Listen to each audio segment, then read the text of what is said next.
ઊંચે નજર કરો જરા ઊંચે હજી ઊંચે, આકાશ છાબ છે અને તારા ગુલાબ છે. વેણીભાઈ પુરોહિતની આ પંક્તિઓ વિદ્યાર્થીઓમાં ઉત્સાહ જગાડવા માટે કહેવામાં આવે છે, પરંતુ ઉત્તર પ્રદેશના બાગપતના એક યુવકે આ વાતને સાચી પાડી છે. આ યુવક કોન્સ્ટેબલની હત્યાના ગુનામાં જેલમાં ગયો. જામીન પર છૂટ્યા બાદ તે વકીલ બન્યો અને પોતાનો કેસ જાતે લડ્યો. લાંબી સુનાવણી બાદ હવે કોર્ટે તેને નિર્દોષ જાહેર કર્યો છે. શું છે આખો કિસ્સો એ જોઈએ આ વિડીયોમાં. આવી જ રસપ્રદ સ્ટોરીઝ માટે વાઇબ્સ ઓફ ઇન્ડિયાની યુટ્યુબ ચેનલને સબસ્ક્રાઇબ કરી નોટિફિકેશન માટે બેલ આઇકન દબાવવાનું ભૂલશો નહીં. નમસ્કાર મિત્રો, હું ઇમરાન અને આપ જોઈ રહ્યા છો વાઇબ્સ ઓફ ઇન્ડિયા.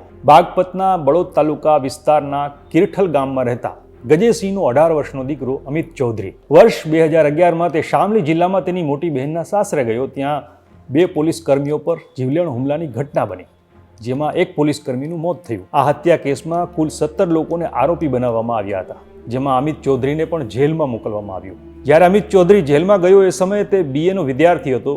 જેલમાં ગયા પછી તેને લાગ્યું કે તેની કારકિર્દી હવે પૂરી થઈ ગઈ, પરંતુ તેણે હિંમત હારી નહીં.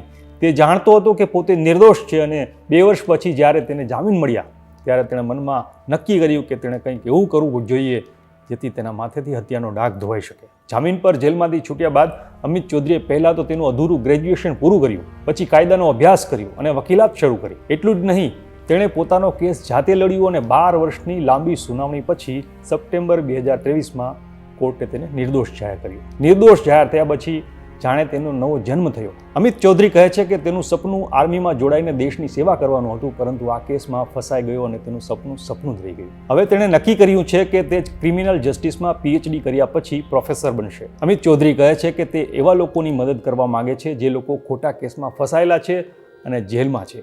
તે આવા લોકોને મફતમાં કાનૂની મદદ કરશે. આશા છે અમિત ચૌધરીનો આ કિસ્સો આપને ગમ્યો હશે. આપને આ વિડીયો કેવો લાગ્યો અમને કોમેન્ટ કરીને જરૂર જણાવશો. આવા જ રસપ્રદ કિસ્સાઓ સાથે આપણે ફરી મળીશું વાઇબ્સ ઓફ ઇન્ડિયા પર.